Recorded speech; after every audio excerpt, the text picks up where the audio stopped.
الحمد لله الذي بيده الملك وهو على كل شيء قدير هو الأول والآخر والظاهر والباطن وهو بكل شيء عليم وأشهد أن لا إله إلا الله وحده لا شريك له وأشهد أن سيدنا ومولانا محمدا عبده ورسوله صلى الله تعالى عليه وعلى آله وعلى أصحابه وبارك وسلم تسليما كثيرا كثيرا أما بعد فأعوذ بالله من الشيطان الرجيم بسم الله الرحمن الرحيم لقد كان لكم في رسول الله أسوة حسنة لمن كان يرجو الله واليوم الآخر وقال النبي صلى الله تعالى عليه وسلم يا أبا سفيان جئتكم بكرامة الدنيا والآخرة أو كما قال. میرے محترم بھائیوں اور بہنوں، مردوں عورتوں کا اہل ایمان کا بڑا مجمع ہے، خواتین زیادہ ہیں مردوں سے۔ مرد عورت کے ساتھ مل کر اللہ تعالیٰ نے زندگی کو چلایا ہے۔ نہ اکیلے مرد سے زندگی چلتی ہے، نہ اکیلی عورت سے زندگی چلتی ہے۔ وَخَلَقْنَاكُمْ أَزْوَاجًا، اللہ نے بطور احسان کے فرمایا أَلَمْ نَجْعَلِ الْأَرْضَ مِهَادًا، کیا تمہارے اللہ نے زمین تمہیں بچھا کے نہیں تھی؟ وَخَلَقْنَاكُمْ أَزْوَاجًا، اور تمہیں جوڑا جوڑا بنایا ہے، کیا تمہارے اللہ نے نہیں کیا؟ تو اللہ تعالیٰ نے فَجَعَلَ مِنْهُ الزَّوْجَيْنِ الذَّكَرَ وَالْأُنْثَى، پھر اللہ نے فرمایا کہ دوسری جگہ ایک پانی سے میں نے دو شکلیں بنائیں، ایک مرد ایک عورت،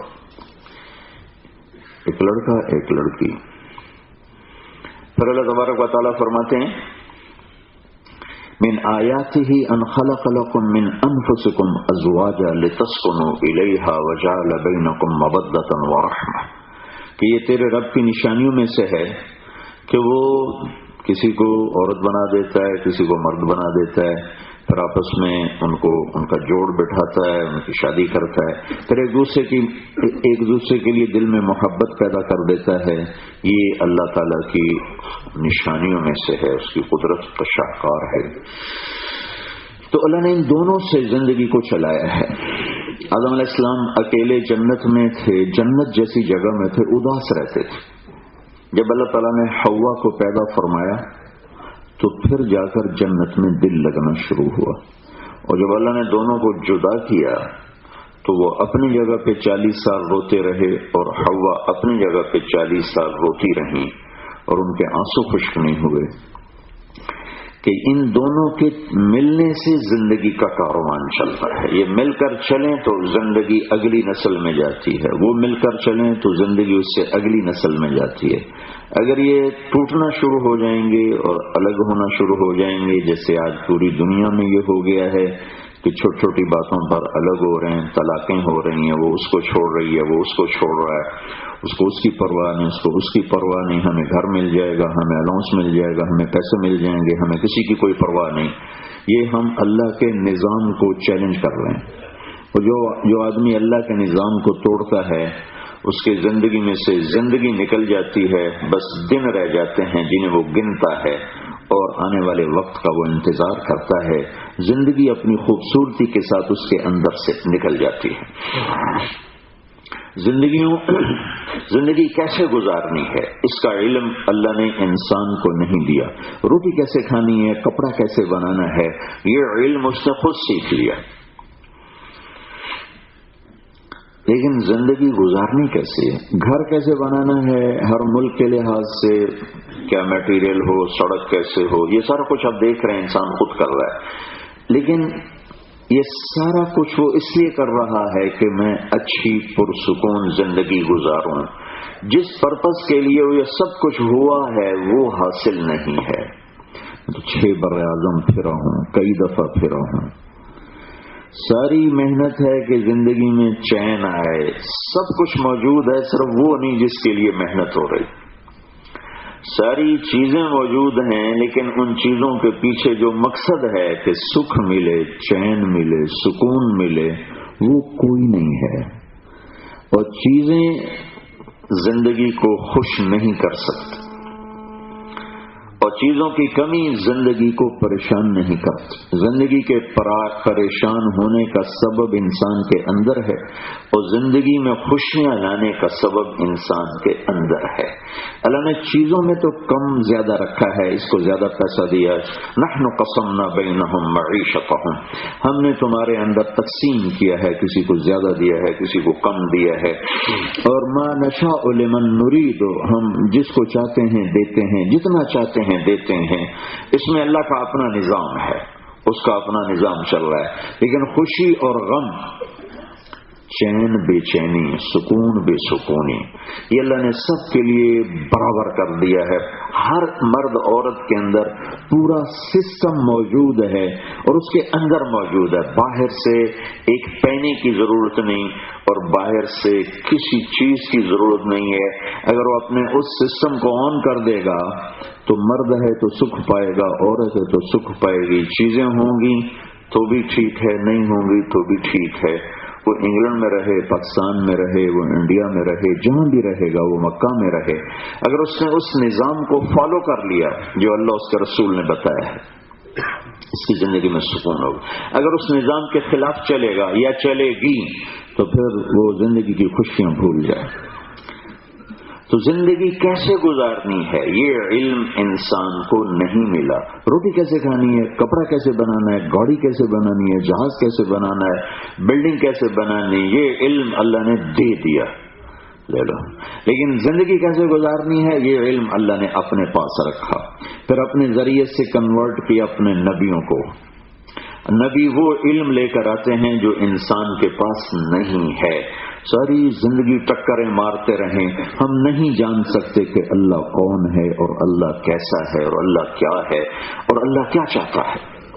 ہم ساری زندگی ٹکریں مارتے رہیں، ہم نہیں جان سکتے کہ ہمارا بنانے والا کون ہے، اس جہان کا بنانے والا کون ہے. یہ زندگی کیسے شروع ہوتی ہے؟ 4 مہینے کے بعد بچہ ایک دم حرکت کیوں شروع کر دیتا ہے؟ آج تک کسی میڈیکل سائنس میں اس کا جواب کوئی نہیں ہے کہ 4 مہینے کے بعد بچہ حرکت کیوں کرتا ہے.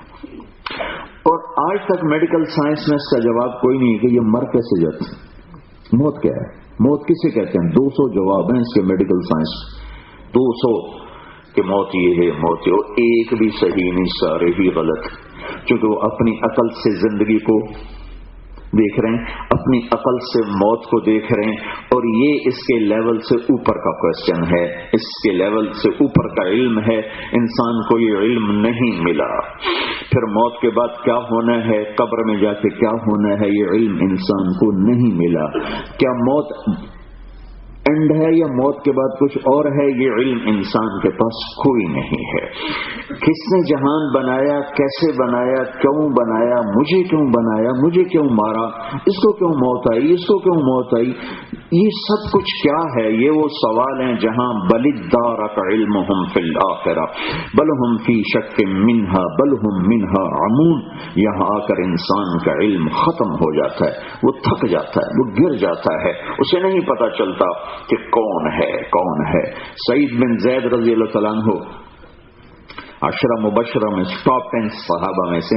اللہ کے نبی نے کہا ابو بکر، ایک سیٹنگ میں آپ نے یہ کہا، ویسے تو سب صحابہ جنتی ہیں، سب جنتی ہیں، کلن وعد اللہ الحسنى، لیکن آپ نے ایک دفعہ ایک ہی سیٹنگ میں فرمایا ابو بکر جنتی، عمر جنتی، عثمان جنتی، علی جنتی، طلحہ جنتی، زبیر جنتی، سعد بن ابی وقاص جنتی، عبد الرحمن بن عوف جنتی، ابو عبیدہ بن جراح جنتی، سعید بن زید جنتی. ان 10 کو، ان کو ٹاپ 10 کہا جاتا ہے 10 مبشرہ. ان میں سے سعید بن زید، ان کے والد تھے زید بن نفیل. زید بن نفیل تو وہ بیت اللہ کے ساتھ ٹیک لگا کے بیٹھے ہوتے تھے اور کہتے تھے ارے قریش، اللہ یہ جو تم پوج رہے ہو یہ سب پتھر ہیں، یہ سب پتھر ہیں، ان سے کچھ نہیں ہوتا. اس جہان کا کوئی بنانے والا ہے، وہ کون ہے یہ میں نہیں جانتا، لیکن کوئی ہے، یہ پتھر نہیں ہیں، یہ پتھر نہیں ہیں. تو ایک دفعہ آپ نے سعید بن زید سے کہا کہ سعید میں تیرے باپ کو جنت میں دیکھتا ہوں، میں تیرے باپ کو جنت میں دیکھتا ہوں. کہ اس نے اتنا پہچانا کہ کوئی ہے. وہ کون ہے کیا چاہتا ہے یہ تو وحی اور نبی کے بغیر کوئی بتا نہیں سکتا۔ تو ہمارے دین کی بنیاد، ہماری زندگی کی بنیاد میں سب سے پہلی بنیاد لا الہ الا اللہ ہے کہ مجھے بنانے والا بھی اللہ ہے اور کائنات کا بنانے والا بھی اللہ ہے، اور اللہ کی خبر ہے الم نجعل الارض مہادا والجبال اوتادا وخلقناکم ازواجا وجعلنا نومکم سباتا وجعلنا اللیل لباسا وجعلنا النہار معاشا وبنينا فوقكم سبعا شدادا وجعلنا سراجا وهاجا وانزلنا من المعصرات ماء ثجاجا لنخرج به حبا ونباتا وجنات الفافا۔ اللہ نے ایسے طاقتور انداز میں بات کی ہے کہ ہر شک کو کاٹ کے رکھ دیا ہے۔ کون ہے اللہ کے سوا جو کہے کہ زمین میں نے بچھائی؟ کون ہے اللہ کے سوا جو کہے کہ پہاڑ میں نے بنائے؟ کون ہے اللہ کے سوا جو کہے کہ مرد عورت میں نے بنائے ہیں؟ کون ہے اللہ کے سوا جو نیند لاتا ہے؟ نیند جب چلی جائے، ایک بلینئر کی بیگم کا مجھے فون آیا کہ مولانا میں بڑی بدقسمت خاتون ہوں، میری رات آنکھوں میں کٹ جاتی، مجھے نیند نہیں آتی۔ تو اللہ تعالیٰ کہتا ہے کون ہے اللہ کے سوا جو نیند کو لائے؟ کون ہے اللہ کے سوا جو سورج کو لے کر اب آیا ہے؟ کون ہے اللہ کے سوا جو اس کو جا کے غروب کر کے پھر رات کو لاتا ہے؟ کون ہے اللہ کے سوا جس نے سات آسمان بنائے، بیچ میں سورج کو آگ لگائی؟ کون ہے اللہ کے سوا جو بادلوں سے ڈھانپ دیتا ہے اور ہر وقت اس میں سے پانی برساتا ہے، گراتا ہے؟ کون ہے اللہ کے سوا جو باغ لگاتا ہے، درخت لگاتا ہے، پھل لگاتا ہے، پھول لگاتا ہے، پتے لگاتا ہے؟ امن جعل الارض قرارا، کس نے زمین کو قرار بنایا؟ وجعل خلالها انہارا، کس نے اللہ کے سوا دریاؤں کو چلایا؟ وجعل لها رواسی، کس نے پہاڑوں کو زمین میں گاڑا؟ وجعل بین البحرین حاجزا، کون ہے اللہ کے سوا جو کڑوے اور میٹھے پانی کو الگ الگ کرتا ہے؟ کون ہے اللہ کے سوا؟ امن خلق السماوات والارض، کون ہے اللہ کے سوا جس نے زمین آسمان بنائے؟ وانزل لكم من السماء ماء، کون ہے جس نے آسمان سے پانی کو برسایا؟ فانبتنا به حدائق ذات بہجہ، کون ہے اللہ کے سوا جو اس میں سے سبزہ نکالتا ہے، پھل پھول نکالتا ہے؟ فانبتنا فيها حبا وعنبا وقضبا وزيتونا ونخلا وحدائق غلبا وفاكهة وابا متاعا لكم ولانعامكم، کون ہے کوئی بتاؤ تو صحیح جو دانے کو پھاڑتا ہو، سیڈ کو توڑتا ہو اور اس میں سے ایک پتا باہر نکالتا ہو، ایک چھوٹی سی پتلی سی شاخ بنا کے نیچے لے جائے، جڑ بنا کے نیچے لے جاتا ہو، پھر جڑ کو نیچے لے جائے، پتے کو اوپر نکالے، پھر اس کو ہلکا سا موٹا کرے، پھر اسے اور موٹا کرے، پھر جڑ اور نیچے جائے۔ جڑ اوپر کیوں نہیں جاتی؟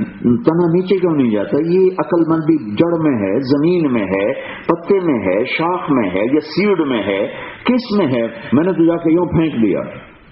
آپ کے ابھی تو اب ایگریکلچر کافی ہو رہا ہے، تو اس نے جا کر یوں پھینک دیا۔ اب اس کو اوپر لے جانا، جڑ کو نیچے لے جانا، یہ سیڈ کی سمجھداری ہے، زمین کی سمجھداری ہے، ہوا پانی کا کام ہے؟ نہیں، ان اللہ فالق الحب والنوى، اللہ ہے جو دانے اور گٹھلی کو پھاڑتا ہے، اوپر لے جاتا ہے، نیچے سے غذا پہنچاتا ہے، اس کو موٹا کرتا ہے، پھر اس پہ شاخیں نکالتا ہے، شاخوں پہ پتے لاتا ہے، پتوں کے اوپر پھول بناتا ہے، پھولوں کے اندر مٹر جیسے دانے کے ساتھ پھل بناتا ہے، پھر اس کو موٹا کرتا ہے، پھر اس میں رنگ بھرتا ہے، پھر اس میں مٹھاس بھرتا ہے، پھر اس میں ذائقے بھرتا ہے، پھر اس میں خوشبو بھرتا ہے، کسی کو کڑوا بناتا ہے، کسی کو میٹھا بناتا ہے، کسی کو کھٹا بناتا ہے، کسی کو کسیلا بناتا ہے، کسی کو ترش بناتا ہے، کسی کو بہت میٹھا، کسی کو درمیانہ میٹھا، کسی کو سرخ رنگ، کسی کو سبز رنگ، کسی کو سفید رنگ، کسی کو پیلا رنگ، کسی میں بیج کو بکھیر دیتا ہے، کسی میں بیج کو اکٹھا کر دیتا ہے۔ یہ سارے کام اللہ تعالیٰ فرماتا ہے فَأَنبَتْنَا فِيهَا حَبًّا وَعِنَبًا وَقَضْبًا وَزَيْتُونًا وَنَخْلًا وَحَدَائِقَ غُلْبًا وَفَاكِهَةً وَأَبًّا، یہ سب تمہارا اللہ کرتا ہے۔ لا الہ الا اللہ، ہماری زندگی کی پہلی بیس ہے لا الہ الا اللہ، کہ سب کچھ اللہ کے ہاتھ میں ہے اور اللہ ہی میرا معبود ہے، اور اللہ کے نظام کے تحت یہ ساری کائنات چلتی ہے، لہذا مجھے بھی اللہ کی مان کے چلنا ہے، مجھے بھی اللہ کو سامنے رکھ کر چلنا ہے، اپنی خواہشوں پر نہیں چلنا کہ خواہش کی زندگی اس دنیا کا ڈیزائن اللہ نے ایسا کیا ہے کہ جو اپنی خواہش اور اپنی مرضی پہ چلے گا وہ تھکتا رہے گا، ہمیشہ تھکتا رہے گا، اور جو اپنی مرضی کو اللہ کی مرضی کے تابع کر دے گا وہ ہمیشہ خوش رہے گا، خوش رہے گا، خوش رہے گا۔ تو یہ ہمارا لا الہ الا اللہ ہماری بنیاد ہے، لا الہ الا اللہ ہماری بنیاد۔ اب دیکھو نا اللہ تعالیٰ کیوں بات کرتا آ رہا ہے، الم نجعل الارض مہادا والجبال اوتادا وخلقناکم ازواجا وجعلنا نومکم سباتا، ایک ایک چیز، زمین، پہاڑ، نیند، وجعلنا اللیل لباسا، رات، وجعلنا النہار معاشا، دن، وبنینا فوقکم سبعا شدادا، آسمان، وجعلنا فیہا سراجا وہاجا، سورج، وانزلنا من المعصرات ماء ثجاجا، پھر اس سے پانی کا نکالنا، اور پھر اس کے ساتھ اس میں سے اللہ تعالیٰ لنخرج به حبا ونباتا وجنات الفافا، پھر اس میں زمین کے اندر سے ہماری غذا کو نکالنا۔ یہ کرتے کرتے کرتے کرتے ایک دم اللہ کہتا ہے ان یوم الفصل کان میقاتا، یوں لگتا ہے جسے بات کہیں سے کہیں چلی گئی، ہاں کہیں سے کہیں نہیں گئی، اللہ نے اس میں جوڑ بٹھایا ہے کہ بیچ میں ایک سوال اٹھایا ہے کہ یہ آسمان تو نے کیوں بنائے، تو نے ہمیں کیوں بنایا، تو نے رات کیوں بنائی، دن کیوں بنایا، سورج کیوں بنایا، بادل کیوں بنائے، پھل پھول کیوں بنائے، ہمیں زندگی کیوں دی، ہمیں موت کیوں دی، یہ سب کچھ سوال اٹھتے ہیں تو اس کا ایک دم جواب ہے۔ یہ اس لیے ہے کہ یہ زندگی ایک دن جا کر ختم ہو کر ایک نئے جہان میں داخل ہوگی، اور اس میں داخل ہونے کے بعد ایک فیصلے کا دن آئے گا، ان یوم الفصل کان میقاتا۔ یہ ایسے نہیں ہے افحسبتم انما خلقناکم عبثا، جو مرضی کرو تمہیں کوئی دیکھنے والا نہیں، شربت اور شراب میں فرق نہ کرو، سود اور تجارت میں فرق نہ کرو، جھوٹ اور سچ میں فرق نہ کرو، نماز پڑھنے چھوڑنے میں فرق نہ کرو، توحید اور شرک میں فرق نہ کرو، عدل اور ظلم میں فرق نہ کرو، زنا اور نکاح میں فرق نہ کرو۔ یہ ایسا نہیں ہے ٹھیک ہے کرو کرو کرو، کوئی روکنے والا یہاں کوئی کچھ نہیں کہے گا، لیکن پھر کیا ہوگا، ان یوم الفصل کان میقاتا، فیصلے کا دن اللہ مقرر کر چکا ہے۔ وہ کیسے آئے گا، فَإِذَا نُفِخَ فِي الصُّورِ نَفْخَةٌ وَاحِدَةٌ، ایک آواز آئے گی، پھر کیا ہوگا، وَحُمِلَتِ الْأَرْضُ وَالْجِبَالُ، بلیک برن کے تو پہاڑ ویسے چھوٹے چھوٹے ہیں، پاکستان کے پہاڑ دیکھو تو ہماری عقل گم ہو جائے۔ دنیا کا سب سے 3 بڑے پہاڑی سلسلے، دنیا کے پوری دنیا کے 3 بڑے پہاڑی سلسلے پاکستان سے شروع ہوتے ہیں، پاکستان میں آ کے جمع ہوتے ہیں گلگت کی طرف، تو وہ دیکھو تمہاری ٹوپی گر جائے، پر میرا رب کہتا ہے وَحِمَلَتِ الْأَرْضُ وَالْجِبَالُ فَدُكَّتَا دَكَّةً وَاحِدَةً، یہ زمین، یہ پہاڑ، یہ ریت بن جائیں گے، اور ایسے ٹکڑے ٹکڑے ہو کے بکھر جائیں گے۔ فَيَوْمَئِذٍ وَقَعَتِ الْوَاقِعَةُ، اور آج وہ دن آ گیا جس سے میں تمہیں بتاتا بھی تھا، ڈراتا بھی تھا اور سمجھاتا بھی تھا، لیکن تم نے کہا دیکھا جائے گا، جو ہوگا دیکھا جائے گا، جو ہوگا دیکھا جائے گا، ابھی تو روٹی پوری نہیں ہونی، پھر دیکھیں گے کیا کرنا ہے قبر کے لیے۔ تو پھر وہ آ گیا ہے، فَيَوْمَئِذٍ وَقَعَتِ الْوَاقِعَةُ، پھر کیا ہوا، وَانشَقَّتِ السَّمَاءُ، آسمان پھٹا، فَهِيَ يَوْمَئِذٍ وَاهِيَةٌ، وہ پرانے کپڑے کی طرف پھٹ کے پرزے پرزے ہو گیا۔ پھر کیا ہوا، وَالْمَلَكُ عَلَىٰ أَرْجَائِهَا، فرشتے بھاگ کے کناروں پر چلے گئے۔ پھر کیا ہوا، وَيَحْمَلُ عَرْشَ رَبِّكَ فَوْقَهُمْ يَوْمَئِذٍ ثَمَانِيَةٌ، پھر 8 فرشتوں نے عرش کو اٹھایا اور آ کر تمہارے سروں کے اوپر کھڑا کر دیا۔ پھر کیا ہوا، يَوْمَئِذٍ تُعْرَضُونَ، پھر تم مرد عورت میرے سامنے باری باری پیش کیے گئے، اور ایسے سیکنڈوں میں حساب ہوگا کہ آدم کی ساری نسل کا حساب یوں منٹوں میں ہوتا چلا جائے گا۔ اور پھر کیا ہوگا، لا تخفى منكم خافیہ، اب تم سوچو گے کہیں بھاگ کے چھپ جاؤں، بلیک برن کی طرح چھپ جاؤں، پاکستان انڈیا کی طرح کہیں چھپ جاؤں، لیکن آج چھپ نہیں سکو گے۔ پھر تم سوچو گے کہیں بھاگ جاؤں، تو اللہ کہے گا این المفر کلا لا وزر الى ربک یومئذ المستقر، آج بھاگ بھی نہیں سکتے، بھاگنے کے راستے بلیک برن تھے، یہاں کوئی نہیں، چھپنے کے راستے پاکستان انڈیا میں تھے، یہاں کوئی نہیں۔ این المفر فانفضوا لا تنفضون الا بالسلطان، طاقت ہے تو آج پھر بھاگ کے دکھاؤ، چھپ کے دکھاؤ، لڑ کے دکھاؤ، انکار کر کے دکھاؤ۔ نہیں، یوم نسیر الجبال، جب تم اٹھو گے تو زمین پہ پہاڑ نہیں دیکھو گے، وتری الارض بارزہ، زمین ایک صاف میدان ہوگا، وحشرناہم، اور میں تمہیں جمع کروں گا، فلم نغادر منہم احدا، ایک کو بھی پیچھے نہیں چھوڑوں گا، کیوں کہ لقد احصاہم، میں نے تمہیں گھیرے میں لیا ہوگا اور تم چھپ نہیں سکو، کیوں وعدہم عدا، میں نے ایک ایک کو گنا ہوا ہوگا، یہ کھڑی ہے وہ کھڑا ہے، یہ کھڑی ہے وہ کھڑا ہے، اور ایک ایک پر تیرے رب کی نظر ہوگی، لا تخفى منکم خافیہ، لا يعزب عن ربک من مثقال ذرہ، ایک ذرے کے برابر کوئی چیز چھپ نہ سکے گی۔ پھر کیا ہوگا، پھر کیا ہوگا، ان یوم الفصل کان میقاتا یوم ينفخ في الصور فتأتون افواجا، اب تم آؤ گے فوج بن کر، فوج بن کر، فوج بن کر۔ کیسے آؤ گے؟ میرے نبی نے کہا کچھ پیدل آئیں گے، کچھ سواریوں پر آئیں گے، اور کچھ سر کے بل چلیں، سر نیچے ٹانگیں اوپر۔ تو صحابہ نے کہا یا رسول اللہ وہ کیسے چلیں گے، سر کیسے چلیں گے؟ کہ جو اللہ ٹانگوں پہ چلاتا ہے وہ سر پہ چلائے گا، سر نیچے ہوگا ٹانگیں اوپر ہوگی۔ اور آپ نے فرمایا میں براق پہ سوار ہوں گا اور میرے آگے بلال سرخ اونٹنی پہ سوار ہو کے چلے گا، ڈرائیور بن کے۔ پھر میدان حشر میں ہم پہنچیں تو بلال اونٹنی پہ کھڑے ہو کے اذان دے گا، جو اذان مدینے میں گونجتی رہی 10 سال، وہ اذان تم اس دن محشر کے میدان میں سنو۔ پھر کیا ہوگا؟ وفتحت السماء فكانت ابوابا وسيرت الجبال فكانت سرابا، ہر آسمان کے دروازے کھل جائیں گے، فرشتے اتریں گے، اللہ آئے گا، پہاڑ ہٹا دیے جائیں گے۔ پھر کیا ہوگا؟ ان جہنم كانت مرصادا للطاغین مآبا لابثین فيها احقابا لا يذوقون فيها بردا ولا شرابا الا حمیما وغساقا جزاء وفاقا۔ پھر جہنم آئے گی، کہے گی اللہ عجل علی باہلی، میرے مجرم میرے حوالے کر، میرے مجرم مجرمین، میرے نافرمان تیرے نافرمان میرے حوالے کر۔ تو ہو وہ آ کر ایک چیخ مارے گی، تصفر زفرا، تو سارے انسان زمین پر گریں گے اور سب کے منہ پہ ہوگا نفسی نفسی نفسی نفسی، کوئی آج دم نہیں مار سکے، دم نہیں مار سکے۔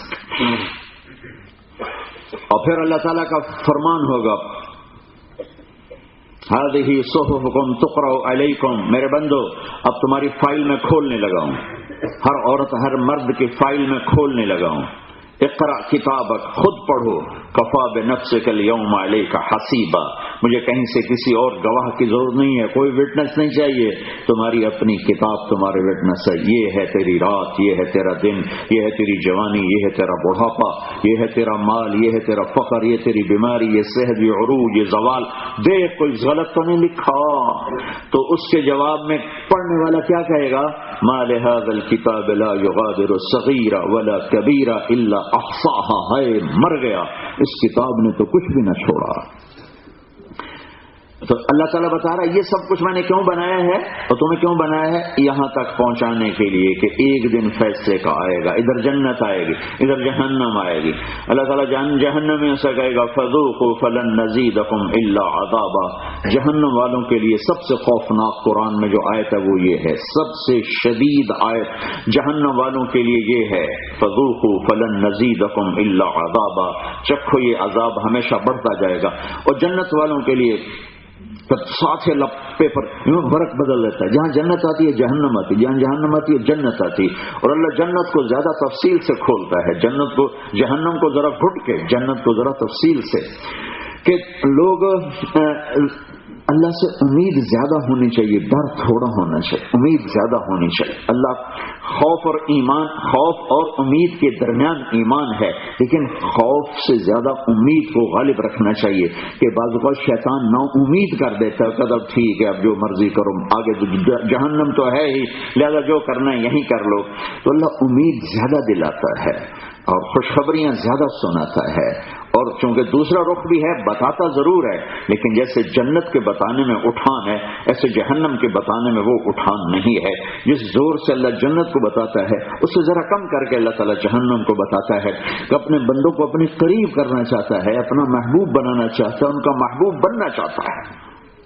ساتھ ہی پھر اللہ نے یوں ورق ان للمتقین مفازا حدائق واعنابا وقواعب اترابا وكأسا دهاقا لا يسمعون فيها لغوا ولا كذابا جزاء من ربك عطاء حساب الرب السماوات والارض وما بينهم الرحمن لا يملكون منه خطابا.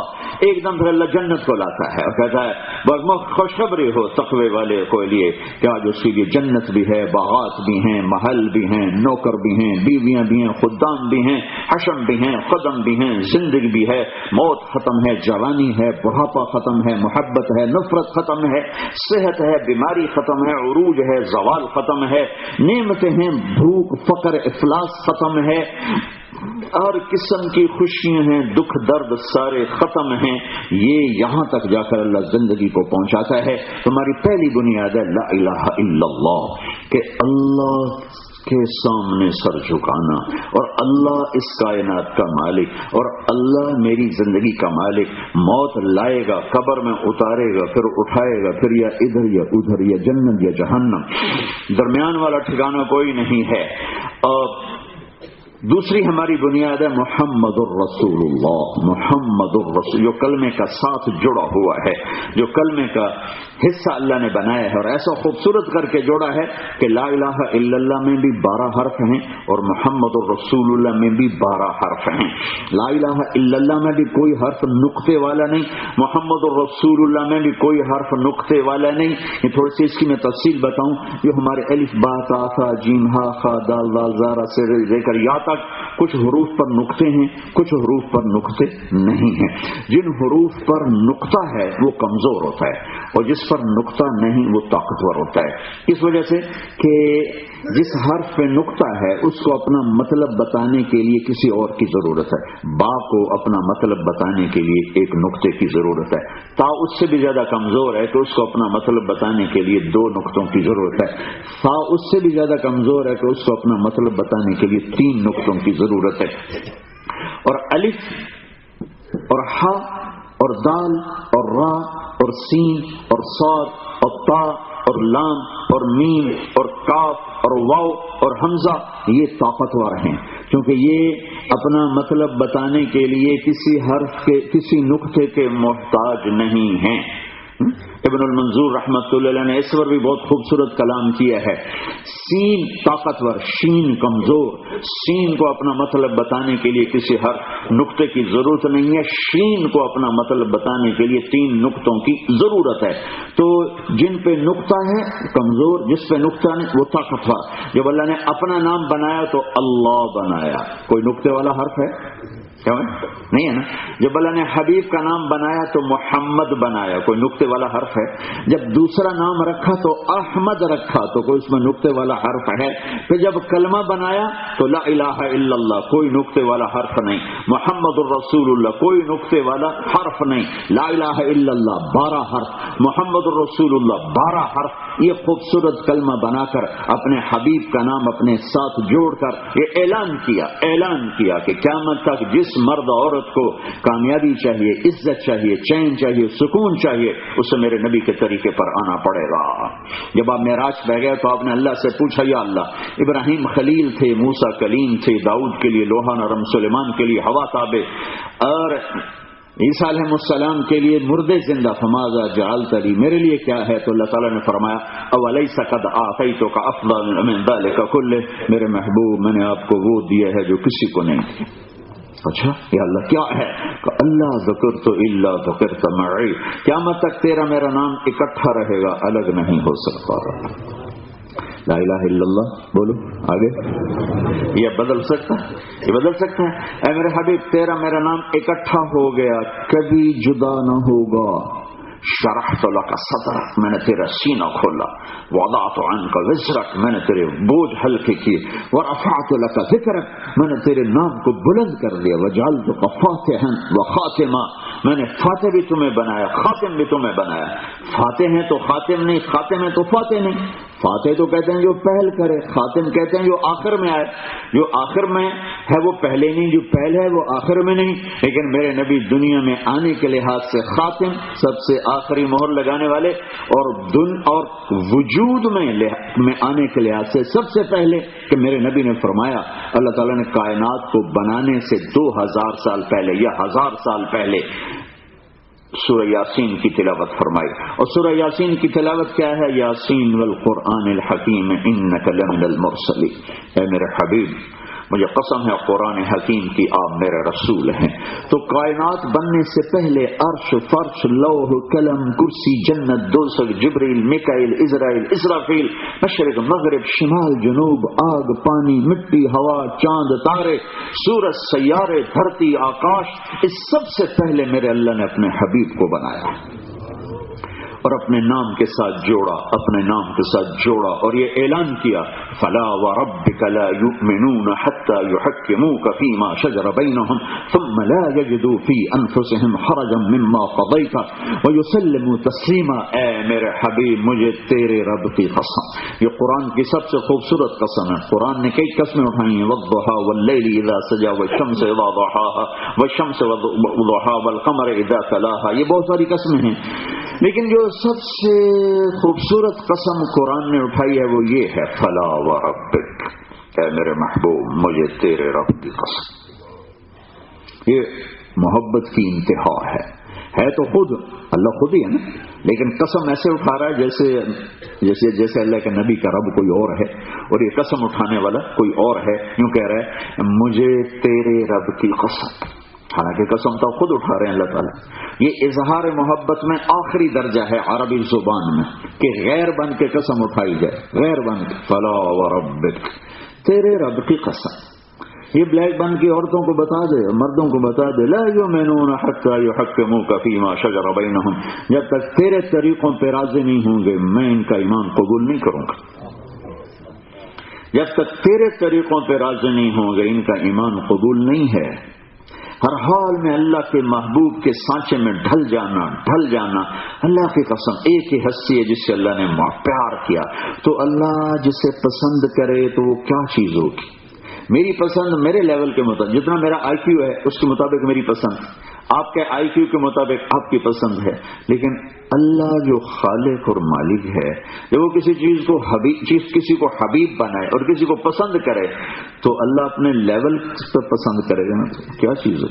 ایک عورت آئی حضرت علی کے پاس پیالہ لے کر، کہ تھوڑا شہد چاہیے، شہد. تو وہ پورا ٹین پڑا تھا مشکیزہ، انہوں نے اٹھا کے وہ دے دیا. تو ان کے نوکر نے کہا وہ تو خالی پیالہ شہد لینے آئی تھی، آپ نے پورا اس کو اٹھا کے دے دیا. تو انہوں نے فرمایا کہ وہ اپنی شان کا لینے آئی تھی، میں نے اپنی شان کا دیا ہے. تو جب اللہ کسی کو پسند کر رہا ہے تو اس کی شان کے مطابق پسند کر رہا ہے. تو بھائیو، اللہ کا حبیب بننا ہے تو محمد مصطفیٰ کی زندگی سیکھ لو. محمد مصطفیٰ کا ظاہر بھی بنا لو، باطن بھی بنا لو. اللہ کو پسند آ جاؤ. میں تو ہر جگہ کی بات کر رہا ہوں، نقل مار کے لوگ پاس ہو جاتے. تم اللہ کے نبی کی نقل مار لو. نظر آؤ کہ یہ محمدی. میں کوئٹہ میں بیٹھا تھا، بیان کے بعد لوگ ملنے آ رہے تو انہوں نے دروازہ بند کر دیا. تو میں نے دیکھا کہ ایک آدمی اپنے بچے کو لے کے کھڑا ہے، شیشہ لگا تھا دروازہ. میں نے کہا اس کو اندر آنے دو. اس کو لے کے آ گئے. ملا کہا یہ میرے بچے کے لیے دعا کر دیں، بیمار ہے. تو کیا بیمار ہے؟ دل میں سوراخ ہے. تو میں نے کہا اس کا آپریشن کراؤ. تو وہ رونے لگا کہ میں تو غریب آدمی ہوں، میں کہاں آپریشن کرا سکتا، 3 لاکھ کا خرچ. تو میں نے بچے کو دیکھا تو ایک دم میں نے دیکھا وہ میرے چھوٹے بیٹے علی کا ہم شکل تھا. اللہ کی قسم میں نہیں جانتا وہ کون تھے، کہاں سے آئے تھے. صرف اس بچے میں نے اپنا بیٹا دیکھا. تو میرا بھائی کارڈیالوجسٹ ہے، میں نے وہیں اس کو فون ملایا. میں نے کہا میں ایک بچہ بھیج رہا ہوں، اس کا علاج ہونا، 1 پیسہ اس کا نہیں لگنے دینا، سارا خرچہ سارا اس کا آپریشن مفت کروانا. ان کا ٹھیک ہے بھیج. 3 لاکھ میں 3 روپے اس کا نہیں خرچ ہوئے سوائے آنے جانے کے کرائے کے. کس لیے کہ صرف مجھے اس میں اپنا بیٹا نظر آیا. تو مجھے اس پر محبت اور شفقت کی لہریں اٹھنے لگیں. جب اللہ کے نبی کا روپ اللہ تمہارے اندر دیکھے گا تو اللہ تم سے پیار نہیں کرے.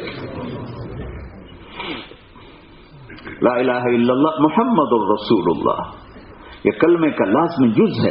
اس لیے قیامت تک اللہ نے اپنے حبیب کی زندگی کو باقی رکھا یہ بتانے کے لیے کہ 14 صدی گزریں یا 14,000 سال گزر جائیں، جیسے قرآن میں کوئی تبدیلی نہیں آ سکتی.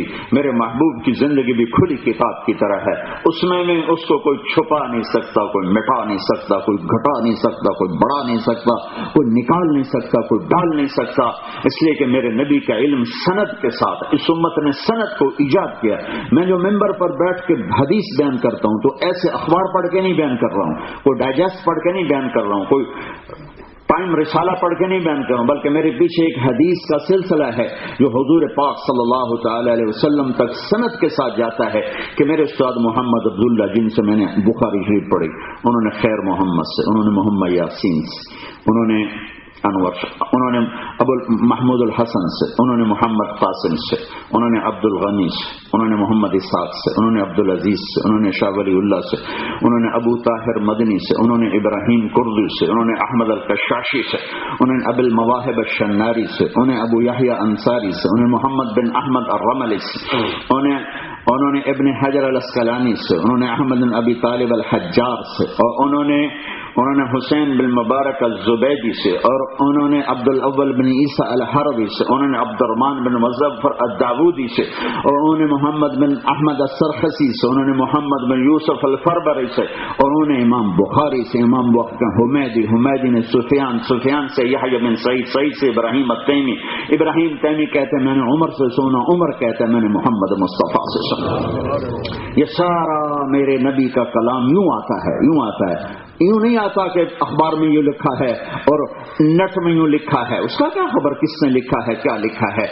اللہ نے اس امت کو یہ طاقت دی کہ انہوں نے اپنے نبی کے علم کو سند کے ساتھ باندھ دیا. اب اس میں کوئی چیز انٹر نہیں ہو سکتی، کوئی چیز اس میں نکل نہیں سکتی، کوئی انٹر نہیں ہو سکتی. یہ میرے نبی کا روحانی سلسلہ نسب ہے، اور پھر میرے نبی کا خاندانی سلسلہ نسب آدم علیہ السلام تک جاتا ہے.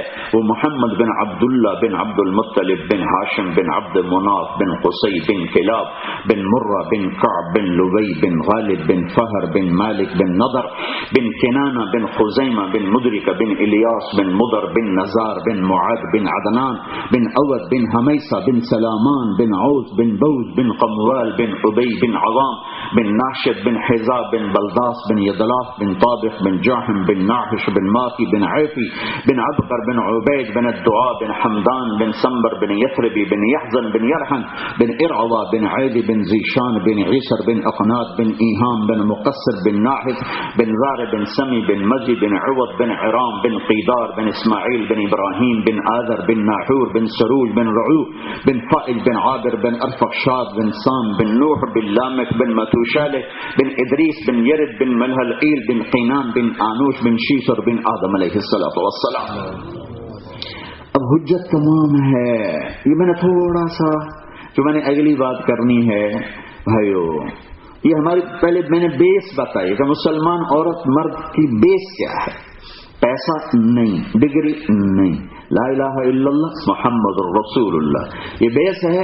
اور اس پر آخری جو نتیجہ انہوں نے پہلے بتا دیا ہے کہ ایک فریق فی الجنت و فریق فی السعیر، ایک طبقہ جنت میں جائے گا، ایک جہنم میں جائے گا. جہنم میں جانے والے کے چہرے کانما اخشت وجوہہم قطعا من اللیل مظلما، کالی رات کی طرح سیاہ چہرے ہو جائیں. اور جنت والوں کے چہرے مرد عورت اللہ ان کو میک اپ کرے گا. کیسے؟ کوئی سرخی پاؤڈر لگائے گا وہ تو اتر جاتا ہے، کوئی پاؤڈر لگائے، کوئی لپسٹک لگائے وہ تو اتر جاتا ہے. تو اللہ مرد عورتوں دونوں کا میک اپ کرے گا. وہ کیسے کرے گا؟ اللہ اکبر، اپنے چہرے کے نور میں سے ان کے چہروں پر نور ڈالے. ہوئے ہوئے ہوئے ہوئے ہوئے ہوئے.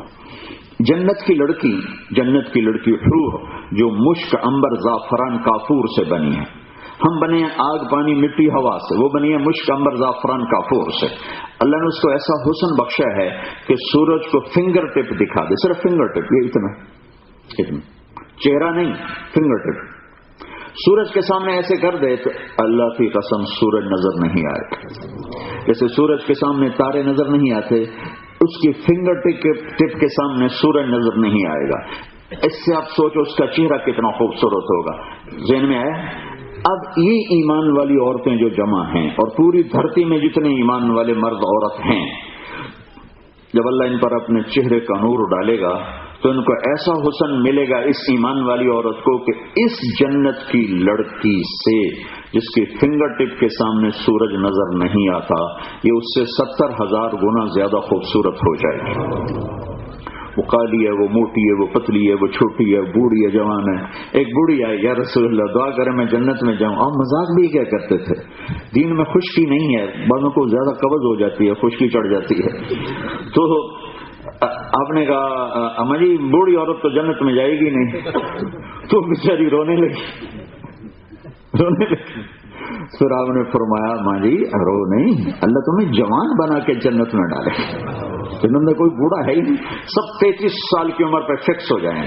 33 سال کی عمر کر کے پھر اللہ ٹائم کا سوئچ آف کر دے. ٹائم ختم تو ہر شخص. پھر جیسے اللہ کی ذات کو فنا نہیں، اس بندے بندی کو بھی فنا نہیں. جیسے اللہ کی ذات کو زوال نہیں، اس بندے بندی کو بھی زوال نہیں ہے. جیسے اللہ پہ کوئی حالات نہیں آتے، حالات سے پاک ہے، ایسے یہ بندہ بندی کو بھی اللہ تعالیٰ حالات سے پاک کر دے گا. نہ غم، نہ دکھ، نہ بیماری، نہ نفرت، نہ لڑائی، نہ جھگڑے، نہ آگ، نہ گھاٹا، نہ وعدہ. خوشیاں ہی خوشی ہیں. کلو واشربوا ہنیئا بما اسلفتم فی الایام الخالیہ. جاؤ موج میلا کرو. میں قربان جو رب پہ جب اللہ تعالیٰ جنت میں پہنچا دے گا تو میاں بیوی بیٹھے ہوں گے تو نوکر آئیں گے، کہیں گے سلامن سلامن سلامن. سب سے چھوٹا جنتی اس کے 80,000 نوکروں کے 80,000 نوکر. آپ تو نوکر کی نعمت سے محروم ہو، آپ کو کیا خبر کہ نوکر کا مزہ کیا. میں اپنے بانڈے بھی اپنے صاف کرنے ہیں، ٹوائلٹ بھی خود ہی صاف کرنا ہے، کپڑے بھی آپ ہی دھونے ہیں، پیٹرول بھی آپ ہی ڈالنا ہے. نوکر تو بڑی نعمت ہوتی. سب سے چھوٹے جنتی کو 80,000 نوکر ملیں گے. 80,000. تو بڑے جنتیوں کا کیا مقام ہوگا؟ تو آ کر سلام کریں. یہ دونوں بڑے خوش ہوں گے کہ دیکھو اتنے ہمیں سلام پڑھ رہے ہیں. یہ چلے جائیں گے تو ایک دم فرشتے آئیں گے. والملائکۃ یدخلون علیہم من کل باب. فرشتے آئیں گے، سلام علیکم سلام علیکم. وہ کہیں گے ہمیں کیوں سلام کر رہے ہو، تم فرشتے ہو؟ کہیں گے بما صبرتم، مجھے بلیک برن میں صبر کی زندگی گزاری تھی اس کے سلسلے میں سلام کر رہے ہیں. فنعم عقبی الدار. اور فرشتوں کے سلام کا نشہ تو ہوا میں اڑا دے. ابھی وہ نشہ اترا نہیں ہوگا کہ ایک دم میرے اللہ کا عرش ہٹے گا، کھلے گا اور اللہ خود سامنے آ کر کہے گا سلام قولا من رب الرحیم. میرے بندو آج تمہارا رب بھی تمہیں سلام پیش کرتا ہے. میں قربان جاؤں. پھر اللہ کہے گا حل رضیتم، خوش ہو، کوئی تکلیف تو نہیں؟ کہیں گے یا اللہ بڑے خوش، کوئی تکلیف.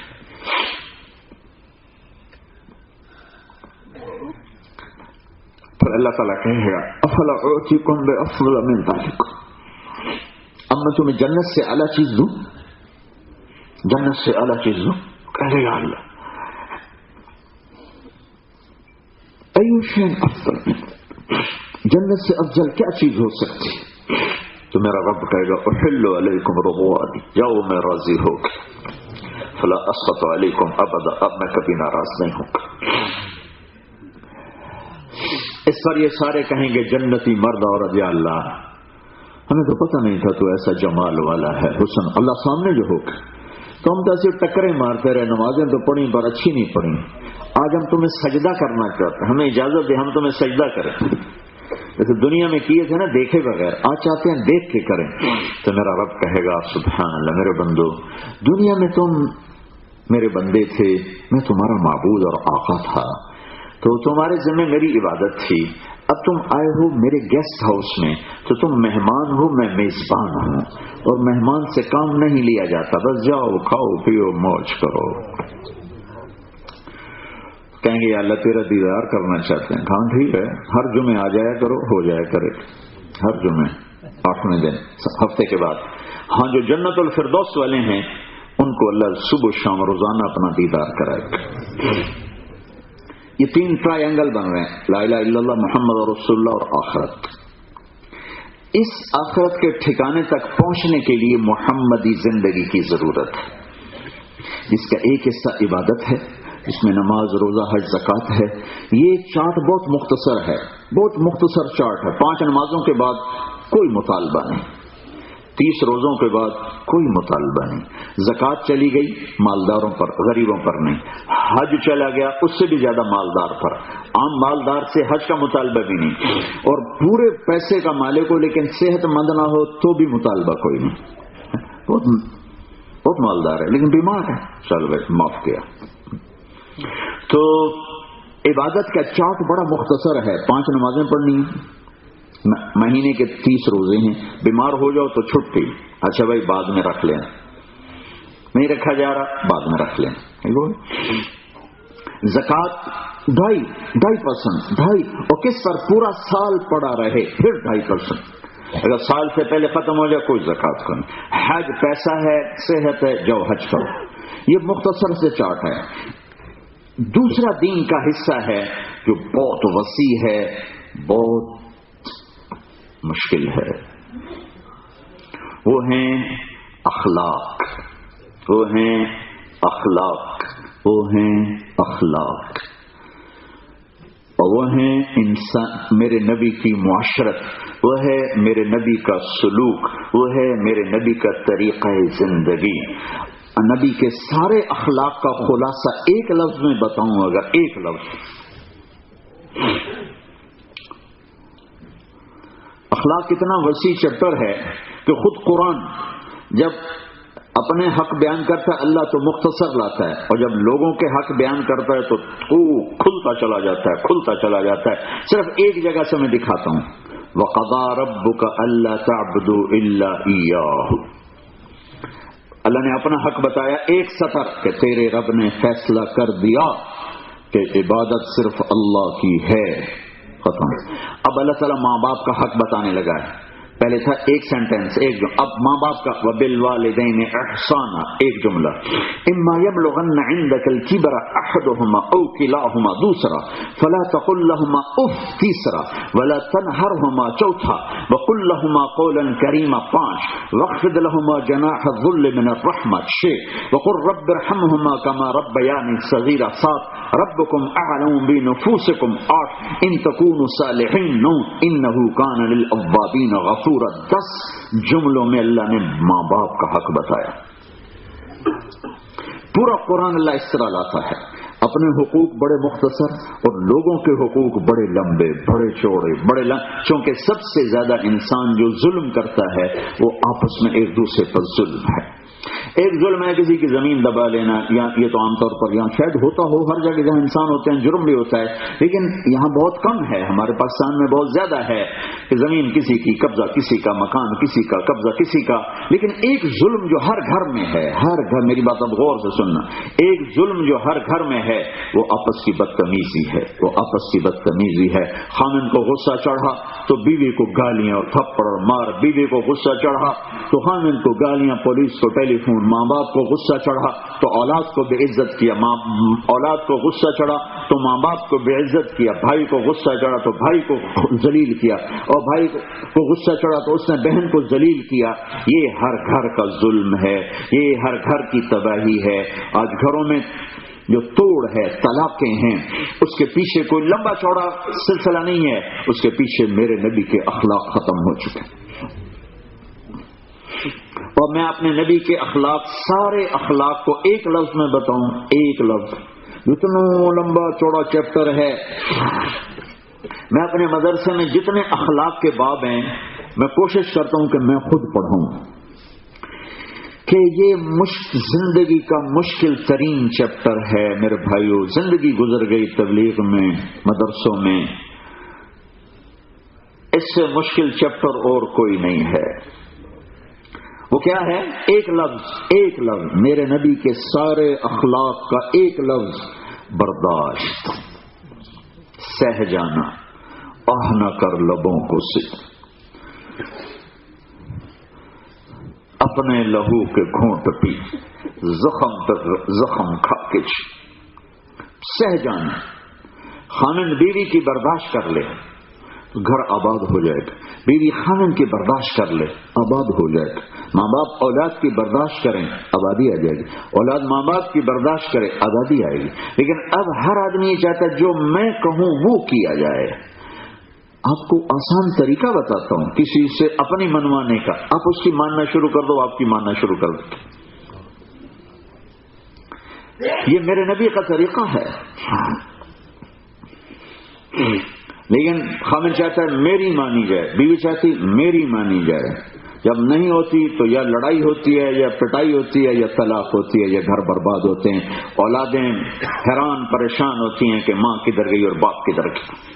تھوڑی سی اپنے نفس کی خواہش پر قابو نہ پانے کی وجہ سے اپنی نسلیں برباد کر چکے ہیں. اور یہ دکھ درد کی بات ہے کہ یہ ہر گھر کی کہانی. جو دیندار کہلاتے ہیں ان کے گھروں کا بھی یہی حال ہے. جن کے سروں پہ پگڑیاں ہیں، ماتھے پہ محراب ہیں، ان کے گھروں میں بھی یہ فساد ہے. اور جن کے گھروں میں یہ نہیں ہے ان کے گھروں میں بھی یہ فساد ہے. برداشت دین کا بہت بڑا عمل ہے. یہ ہیرا ڈائمنڈ کیسے بنتا ہے؟ کاربن ہوتا ہے. کاربن کوئلہ. یہ ڈائمنڈ کیسے بنتا ہے؟ یہ زمین کے پریشر کو برداشت کرتا ہے تو اللہ چمکا کے ہیرا بنا دیتا. تم لوگوں کی برداشت کرو. ماں باپ سختی کریں، اولاد برداشت کرے. اولاد بدتمیز ہو جائے، ماں باپ برداشت کرے. بیوی سے اونچ نیچ ہو جائے، خامن برداشت کرے. خامن سے ہو جائے، بیوی برداشت کرے. اور برداشت کو عربی میں لے جاؤں، شریعت کا لفظ، یہ برداشت تو ہماری زبان ہے، تو اس کو میں عربی میں کنورٹ کروں، شرعی لفظ لاؤں تو ایک، وہ بھی ایک بنتا ہے. ایک میرے نبی کے سارے اخلاق کا خلاصہ ایک: صبر کرنا. جہاں صبر مٹے گا وہاں گھر ٹوٹ جائیں گے. جس گھر میں تنقید ہوگی، یہی تمہارے لندن کا ایک آدمی تو اربوں پتی ہے، پاکستان میں اس نے اربوں کی جائیداد بنائی ہوئی. پاکستان اس کی بیگم مجھ سے ملی اور بیٹھتے ہی رونا شروع کر دیا. کسی بات سے پہلے ہی پھوٹ کے رونا شروع کر دیا. کیا ہوا بیوی کو؟ اچھی عمر کی. کہا مولانا ان بنگلوں کو، ان گاڑیوں کو، اس کپڑے کو، بہت اعلیٰ پوشاک پہنی ہوئی تھی، اس لباس کو، اس زیور کو میں آگ لگاؤں؟ میرے خامن کا بول ہی میرے ساتھ ٹھیک نہیں. اس کی زبانی زہریلی ہے تو میں اس کو کیا کروں؟ مجھے نہیں چاہیے، مجھے کچھ نہیں چاہیے. مجھے گاڑیاں نہیں چاہیے، گھر نہیں چاہیے، کپڑے نہیں چاہیے، زیور نہیں چاہیے، مجھے پراپرٹی نہیں چاہیے. مجھے اپنے خامن کا سلوک چاہیے. وہ کوئی نہیں ہے. یاد رکھنا میرے بھائی بہنوں، زندگی چیزوں کا نام نہیں، زندگی احساسات کا نام ہے. اور احساسات کو چیزیں پروان نہیں چڑھاتی، احساسات کو رویے پروان چڑھاتے ہیں، سلوک، بیہیویئر. اور احساسات کو بھوک مردہ نہیں کرتی، احساسات کو جاب لیس ہونا مردہ نہیں کرتا، احساسات کو جیب کا خالی ہونا مردہ نہیں کرتا. احساسات کو مردہ کرنے والے غلط بیہیویئر ہوتے ہیں. زبان کا کڑوا بول، زبان کا سخت بول ساری زندگی کو تباہ کر کے رکھ دیتا ہے. اور ایک میٹھا بول زندگی میں بہار لے آتا ہے، اور ایک کڑوا بول پوری زندگی کو ویران کر دیتا ہے. میرے نبی کے اخلاق بہت لمبا چوڑا چیپٹر ہے. اور عجب بات بتاؤں، میرے نبی نے فرمایا جو ایک آدمی ساری زندگی روزے رکھے، ایک دن بھی افطار نہ ہو سوائے عید کی، اور ساری زندگی تہجد پڑھے، ایک رات بھی قضا نہ ہو. تہجد سے مراد صرف 4 نفل نہیں، ساری رات عشاء سے فجر تک نفلوں میں ہے، اور سحری سے افطاری تک روزے میں ہے. یہ فزیکلی ممکن نہیں اسے جمع کرنا، اسے فزیکلی ممکن نہیں جمع کرنا. شاید ان 14 صدیوں میں کوئی 1400 آدمی نے اسے جمع کیا ہو، ایکسٹراڈنری، جن کو اللہ نے طاقت دی تھی. عبداللہ بن زبیر کے بارے میں آتا ہے، چونکہ انہوں نے اللہ کے نبی کا خون پیا تھا، انہوں نے اپنے وہ لگوایا، کپنگ کروائی، تو اس سے جو خون نکلا تو آپ نے کہا عبداللہ جاؤ باہر پھینک کے آؤ، تو انہوں نے جا کے پی لیا. تو اللہ نے کو اتنی طاقت دے دی تھی کہ آج روزہ رکھتے تھے اور 8 دن کے بعد افطار کرتے تھے. 8 دن کے بعد، 8 دن نہ پینا نہ کھانا. اور اللہ نے اتنی طاقت دی تھی کہ جب حجاج بن یوسف نے اٹیک کیا اور یہ شہید ہوئے تو ان کے ساتھ صرف 18 آدمی تھے اور حجاج کا لشکر تھا 4000 کا. تو 18 آدمیوں کے ساتھ 4000 کے لشکر کو صبح سے شام تک روکے رکھا اور ان کے قریب کوئی نہیں آ سکا. دونوں ہاتھوں میں تلوار تھی اور 72 سال عمر تھی. پھر جب وہ آگے آ گئے تو پھر انہوں نے اوپر جبل ابی قبیس جس پر اب پرنس کا کنگ بنا محل بنا وہاں سے انہوں کو وہ پتھر سے ہٹ کرنا شروع کیا کہ اس کو کوئی پتھر پڑے تو گرے, انسان نہیں گرا سکتے. تو وہ پتھر مارتے مارتے مارتے زندگی ختم ہونے کا وقت آ چکا تھا تو ایک پتھر آ کے سیدھا ماتھے پہ لگا یہاں, تو اس سے وہ گرے تو پھر انہوں نے اوپر چڑھ کے ان کو شہید کر دیا, ورنہ ان سے گر نہیں سکے. یہ نبی کے خون کی طاقت. ایسا کوئی ریئر کیسز ہیں کہ وہ آج روزہ رکھے 8 دن کے بعد افطار کرتے تھے. تو میں یہ کہہ رہا ہوں ساری رات تہجد ساری زندگی روزہ, یہ فزیکلی ممکن نہیں, لیکن اگر کوئی ایسا کر لیتا ہے تو میرے نبی کا فرمان ہے جس کے اخلاق اچھے ہوں گے ویسے آگے کھڑا ہوگا. جس کے اخلاق اچھے, وہ کھاتا ہے پیتا ہے سوتا ہے ہنستا ہے کھیلتا ہے فرض نمازیں پڑھتا ہے. ایک شخص نے کہا یا رسول اللہ ہمارے محلے میں ایک عورت رہتی ہے بڑی عبادت گزار ہے لیکن اس کی زبان بڑی تیز ہے. آپ نے کہا جہنم میں جائے گی. جی ہمارے محلے میں ایک عورت رہتی ہے وہ صرف فرض پڑھتی ہے کوئی عبادت نہیں کرتی لیکن اس کا بول بڑا میٹھا ہے. آپ نے کہا وہ جنت میں جائے گی. تو اگر آپ اپنے گھروں کو آباد دیکھنا چاہتے ہو تو نبی والے اخلاق, نبی والے رویے ہماری زندگی کا سب سے بڑا سرمایہ ہیں. زندگی میں جو خوشیاں لانا چاہتا ہے چاہتی ہے اپنے اوپر برداشت کرنے کی پابندی لگا لے, سہنا سیکھ لے. یہ دنیا جنت نہیں, آئیڈیل ہوم نہیں, امتحان کی جگہ ہے. یہاں اونچ نیچ رہے گی, اچھوں میں بروں میں سب کچھ ہوگا. لہذا میرے بھائیو بہنوں اپنے نبی والے اخلاق, اپنے نبی والی سیرت کا وہ چیپٹر پڑھو. آپ مردوں سے کہتا ہوں کہ آپ نے اپنی بیویوں کے ساتھ کیا سلوک کیا, اور ان عورتوں سے کہتا ہوں کہ وہ امہات المومنین کے چیپٹر پڑھیں کہ بھوک میں اپنے خامند کا کیسے ساتھ. 2 مہینے روٹی نہیں پکتی اور کسی بیوی کو گلا کوئی نہیں, سب خوش ہیں.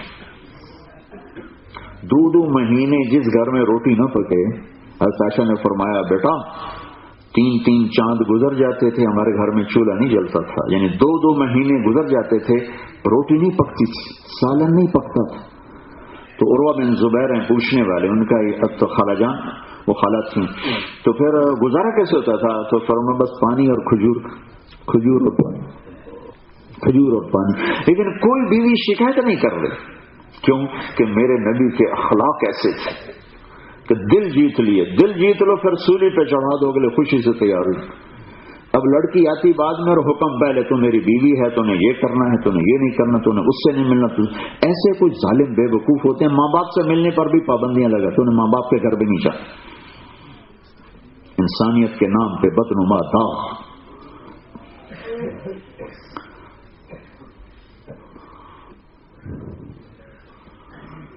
اگر اپنی زندگی کو قیمتی بنانا ہے تو میرے نبی والے اخلاق سیکھو, میرے نبی والا طریقہ زندگی سیکھو جس میں اوروں کی سہنا ہے. سہتے جاؤ, قیمتی بنتے جاؤ, معاف کرتے جاؤ, عزت پاتے جاؤ. صحابہ کے نیا نیا اسلام تھا تو عرب اپنی بیویوں پر سختی کرتے تھے, پٹائی بھی کرتے تھے. تو عورتوں نے آ کر شکایت کی یا رسول ہمارے خامن ہمیں مارتے ہیں. تو آپ نے سارے مدینے والوں کو جمع کر کے انتہائی غصے میں فرمایا جو عورتوں پہ ہاتھ اٹھاتے ہیں ان میں کوئی انسانیت نہیں ہے.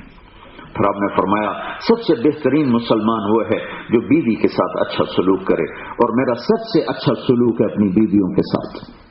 پھر عورتوں سے فرمایا اگر میری شریعت میں سجدہ ہوتا تو میں بیوی سے کہتا کہ خامن کو سجدہ کر. دونوں کو بیلنس کیا ہے, دونوں کو بیلنس کیا ہے. بھائیو میری بہنوں یہ زندگی سیکھو. اگر یہ زندگی نہیں ہے تو پھر ڈگریاں, عہدے, پاؤنڈ, گاڑیاں, گھر آپ کو سکھ نہیں دے سکتے.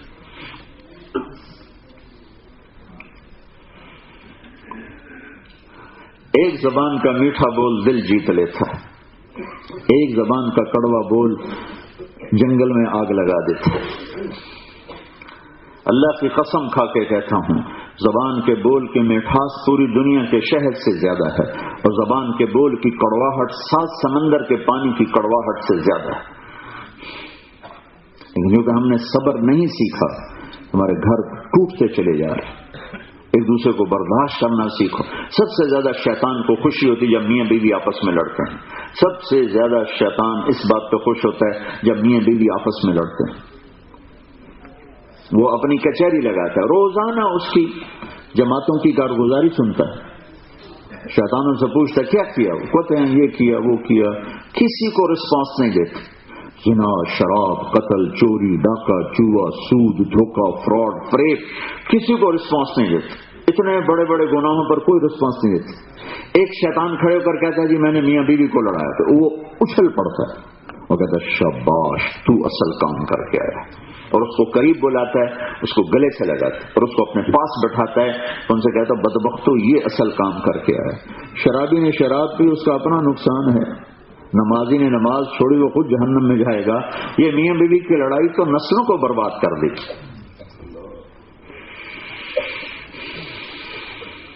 تو میرے بھائیوں بہنوں, ایک دوسرے کو سہنا سیکھ. پھر ہمارا جوائنٹ فیملی سسٹم کچھ خوبیاں بھی ہیں کچھ خرابیاں بھی ہیں.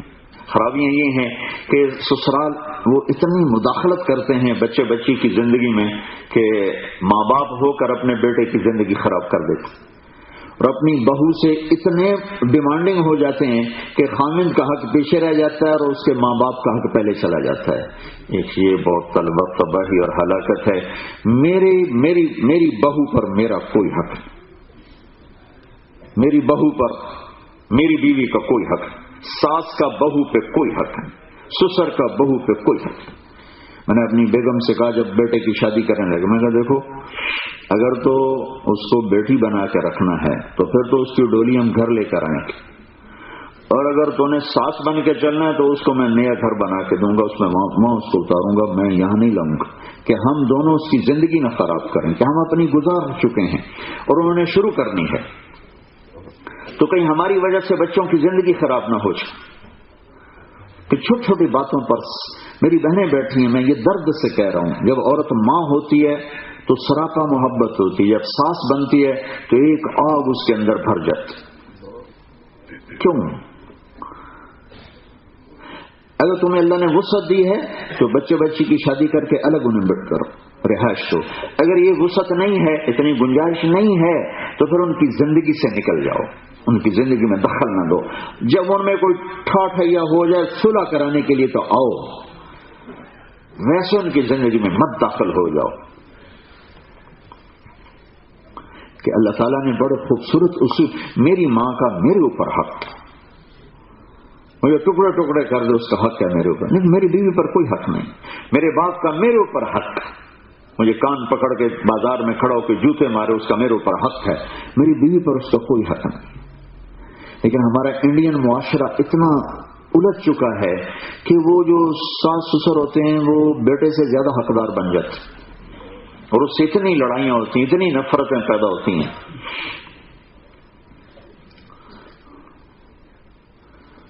احسان دانش مرحوم نے لکھا اپنی کتاب زندگی میں کہ میری ماں بیمار ہوئی تو بہت فقر تھا, تو کہا میں نے اپنی بیوی سے کہا دیکھو بیگم یہ میری پراپرٹی ہے, اس میں پارٹنرشپ میں نہیں برداشت کروں گا. ہر چیز میں پارٹنرشپ برداشت کر سکتا ہوں لیکن اس پراپرٹی میں کوئی پارٹنرشپ نہیں ہے. تو نے میری ماں کو ہاتھ نہیں لگانا, میں اس کی خدمت کروں گا. اس نے میرے پیشاب دھوئے, اب میری باری. اس نے میرے پخانے اٹھائے, اب میری باری, کیونکہ وہ بیڈ پہ چلی گئی تھی تو اس کا پیشاب بھی بیڈ پہ, پخانا بھی بیڈ پہ. تو کہتا احسان دانش مرحوم لکھتا ہے کہ سارا میں خود کرتا تھا, اور میں غربت کی ایک ہی بستر تھا, جب وہ گندا ہو جاتا تو دوسرا بستر بچھانے کا نہ تھا, اور گھر میں نلکا تک نہیں تھا کہ میں وہیں دھو لیتا. 3 میل دور نہر تھی تو میں جلدی سے بستر اٹھاتا, بھاگا ہوا جاتا, نہر میں جا کے اسے دھوتا, اور پھر یوں ہاتھ اوپر کر کے اسے یوں لہراتا ہوا آتا تاکہ 3 میل کے اندر آتے آتے وہ خشک ہو جائے, پھر آ کر میں اسے بچھاتا. کہ میں نے ایک ٹانگ پہ کھڑے ہو کے ماں کی خدمت کی, بیوی کو قریب نہیں آنے دیا. اور ہمارا ظالم بچہ کہتا ہے تو میری بیگم کی, میری ماں کی خدمت کر, میں تو جاب پہ جا رہا ہوں, میں تو فارغ نہیں. یہ ان بیلنس ہو گیا ہے سارا معاشرہ. نمازیں پڑھتے ہوئے, علم جانتے ہوئے, مدرسوں سے فارغ ہو کر بھی گھروں میں آگ لگ گئی کہ میرے نبی کی معاشرت نہیں ہے.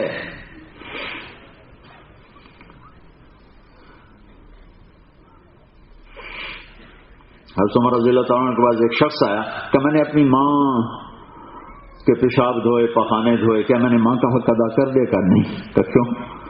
کہ وہ تیرے پیشاب پخانے دھو کے کہتی تھی یا اللہ اس کو زندگی دے، اور تو اس کے پیشاب پخانے دھو کے کہتا یا اللہ اس کو جلدی اٹھا، تھک گیا۔ تو میرے ذمہ ہے اپنے ماں باپ، میری بیوی کے ذمہ تو نہیں۔ ایک شخص نے اپنی ماں کو کندھے پہ بٹھا کے طواف کروایا اور حج کروایا سورا۔ تو عبداللہ بن عمر سے کہنے لگا حضرت میں نے ماں کو حج کرایا کندھے پہ بٹھا کے سورا، میں نے ماں کا حق ادا کر دیا۔ تو فرمایا ابھی ایک تھکے سانس کا حق ادا نہیں ہوگا۔ جب ماں تھک کے سانس لیتی ہے تو کہنے ابھی تو ایک سانس کا بھی حق ادا نہیں ہوگا۔ تو میرے اوپر حقوق ہیں، میرے ذمے۔ میرے نبی نے فرمایا کاش میری ماں زندہ ہوتی تو میں ایسی خدمت کرتا کہ عشاء کی نماز کے مصلی پر ہوتا اور سورۃ فاتحہ شروع کر چکا ہوتا، اور ادھر سے میری ماں کہتی محمد تو میں نماز توڑ دیتا۔ میں بولا بیک۔ تو بھائیو زندگی کو، بہنوں زندگی کو بیلنس کرو۔ اگر آپ سسر بیٹھے ہو، ساس بیٹھے ہو، تو اپنے بچوں کی زندگی سے میں دخل دینا چھوڑ دو، ان سے کوئی مطالبہ نہ کرو، اللہ کے سامنے رکھو۔ اگر آپ میاں بیوی ہو، خامد ہے تو بیوی کے لیے میٹھا بول، ایک میٹھا بول، ایک مسکراہٹ سب کچھ خرید لیتے۔ بیوی کا ایک میٹھا بول، ایک مسکراہٹ سب کچھ خرید لیتے۔ تم باہر کا غصہ بیوی پہ نکالو یا بیوی اپنا غصہ خامد پہ نکالے تو وہ گھر میں تو یہاں تو طلاق کے بہت کثرت سے شروع ہو گئے، ایک دوسرے کو برداشت کرنا سیکھا نہیں ہے۔ اور اللہ کے فضل سے ہماری نسل یہاں، تمہاری اب چوتھی نسل یہاں ہے، تو اس کو اگر اسلامی بنانا ہے نبوت والے اخلاق لاؤ۔ یاد رکھنا معاشرت عبادت سے نہیں بنتی، اخلاق سے بنتی ہے۔ یہ ہمارے تبلیغ والے کہتے ہیں بھی ہر گھر میں ایک کمرہ فکس کرو، اس کمرے میں مصلی بچھاؤ، اس میں فضائل اعمال رکھو، قرآن رکھو، حدیث رکھو، اسی میں سارے نماز پڑھو، اسی میں سارے ذکر کرو، اسی میں تعلیم کا حلقہ لگاؤ، اس سے معاشرت نبی والی ہو جائے گی۔ ایسا نہیں ہوگا۔ یہاں گھر میں بیڈ روم سونے کو نہیں ملتا تو نماز کو کمرہ کہاں سے ملے؟ ایڈے ایڈے تھوڑے گھر ہیں مرغی خانے، تو اتنے گھروں میں تم کمرہ کہاں سے الگ لاؤ؟ مصلی بچھانے کی جگہ نہیں ملتی تو کمرہ کہاں سے ملے گا؟ نہیں، اس سے نہیں۔ زبان کا بول نبی والا بنا لو، بول میٹھا کرو، درگزر کی عادت ڈالو، معاف کرنے کی عادت ڈالو، زیادتی پر چپ رہنے کی عادت ڈالو، تمہارا گھر جنت بن جائے گا، اسلامی گھر بن جائے گا، نبی والی زندگی زندہ ہو جائے گی۔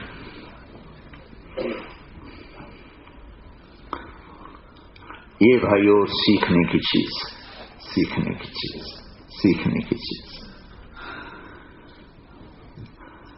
کوشش کرو کہ عورت کمائی نہ کرے تاکہ بچوں کی تربیت کرے، کیونکہ ہمارے بچے میاں بھی جاب پر، بیوی بھی جاب پر، تو ان بچوں کو کون ٹائم دے گا؟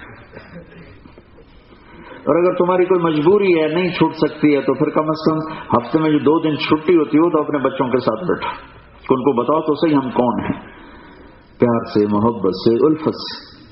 نصیحت ہمیشہ تھوڑی کرنی چاہیے، یاد رکھنا، نصیحت بہت تھوڑی کرنا، پیار زیادہ کرنا۔ جب نصیحت لمبی ہوتی ہے، پیار تھوڑا ہوتا ہے تو وہ الٹ ہو جاتا ہے۔ ہمارے نبی جیسی ہستی اپنے صحابہ کو تھوڑی تھوڑی نصیحت کرتے تھے، لمبی نہیں کرتے تھے کہ یہ تنگ نہ پڑ جائے۔ اور اس میں بھی آپ نے جابر بن عبداللہ فرماتے ہیں کہ کبھی ہم جب نصیحت لمبی ہوتی ہم تھک جاتے اور اونگنے لگتے تو ہمارے نبی دنیا کا ذکر چھیڑ دیتے تھے، اور دنیا کی باتوں سے ان کا پھر ہم سارے چست ہو جاتے تھے۔ پھر کھانے کا ذکر چلتا تو آپ کھانے کی باتیں کرتے، اور بنا زراعت کا ذکر چلتا آپ زراعت کی باتیں کرتے، تجارت کا ذکر چلتا تجارت کی باتیں کرتے، ہمارے ساتھ ہو جاتے تھے۔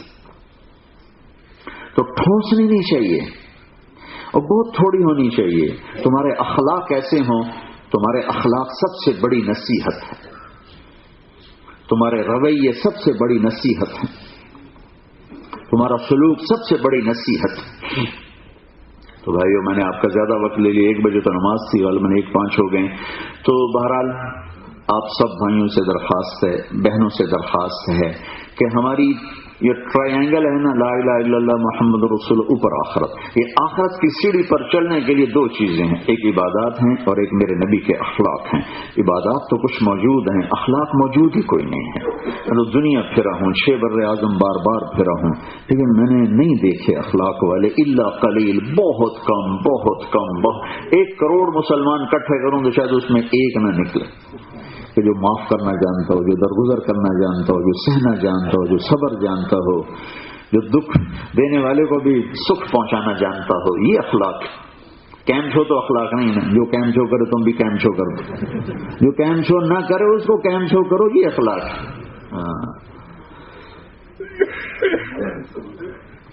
اخلاق صرف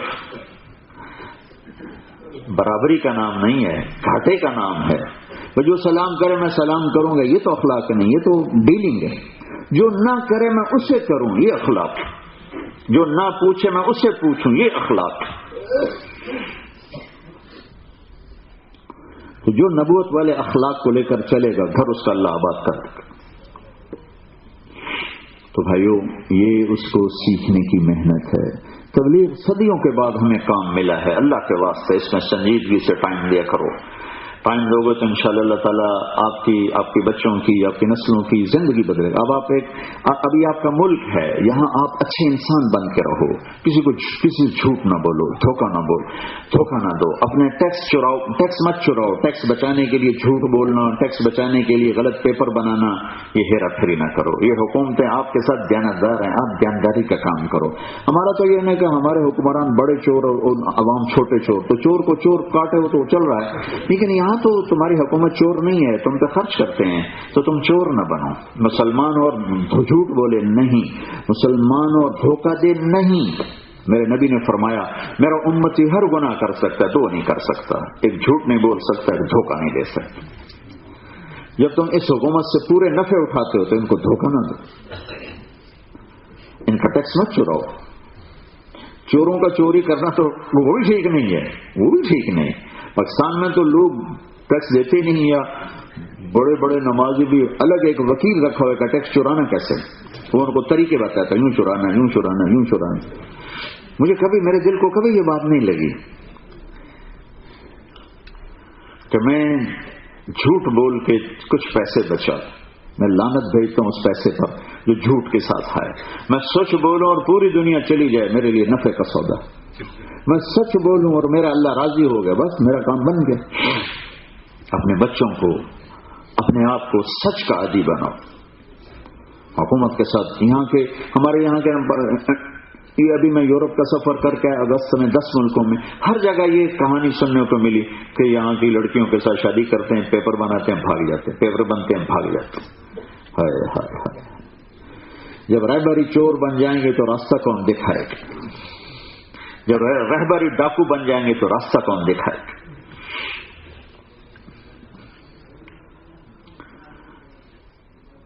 تو چوری مت کرو. یہ بھی چوری ہے. جو حکومتیں تمہارے ساتھ مخلص ہوں، ہمدرد ہوں، خیر خواہ ہوں، تمہارے گھر پہنچ کر تمہیں سہولتیں مہیا کریں، ان کو دھوکہ مت. ویسے ہی مسلمان دھوکہ نہیں دیتے. اور یہ تمہارا دیش ہے،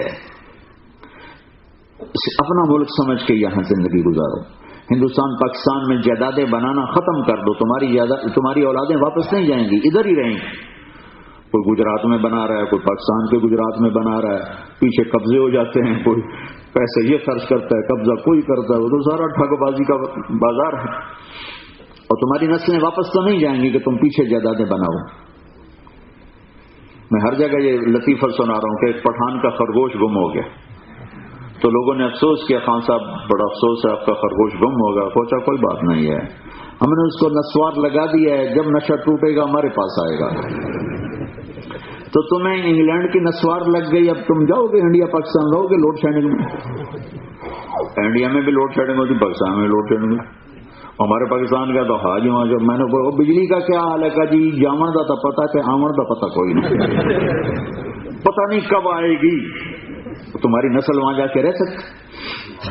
تو اسے اپنا دیش سمجھ، یہاں خرچ کرو، یہاں مسجدیں بناؤ، مدرسے بناؤ، علماء کی خدمت کرو. تمہارے علماء کو اتنی تھوڑی تنخواہیں دیتے ہیں کہ میں تو سن کے حیران ہوں. تو بیچارے جی بھی نہیں سکتے ان پیسوں پر، اور حاضری ان سے ایک ٹانگ پہ لیتے ہو کہ تم 1 منٹ لیٹ کیوں آئے؟ تو یہاں خدمت کرو، یہاں زکوٰۃ خرچ کرو، یہاں صدقات خرچ کرو، یہاں ہدایہ خرچ کرو، اسکول بناؤ، کالج بناؤ، یونیورسٹیز بناؤ، مدرسے بناؤ، مکتب بناؤ، مسجدیں بناؤ، یہاں خرچ کرو۔ ہاں بھائی نیت کرتے ہو تو بھائی ذرا کھڑے ہو کے ہی دکھا دو جو بھائی تیار ہوں گے۔ مستورات کی چونکہ ہے مجلس، تو مستورات کے لحاظ سے جو بھائی تیار ہوں، مجھے یہاں کی ترتیب کا پتہ نہیں ہے کہ کتنے دن کی جماعت بنتی ہے، لیکن چلو کم از کم 3 دن کے لیے جو جماعت میں جو جانے کے لیے تیار ہوں کھڑے ہو کے اپنا نام خیر اظہار فرما۔ چلے ماشاءاللہ دعا کریں۔ اللہم لک الحمد کما انت اہلہ فصل علی محمد کما انت اہلہ وفعل بنا ما انت اہلہ انک اہل التقوی و اہل المغفرہ۔ یا اللہ ہم سب سے راضی ہو جائے، یا اللہ ہمارے گناہوں کو معاف کر دے، یا اللہ کبھی جان بوجھ کے کرتے ہیں، کبھی بھول کے کرتے ہیں، کبھی نفس و شیطان کے ہاتھوں شکست کھا کے کرتے ہیں، ہر حال میں ہماری ساری خطائیں معاف فرما دے۔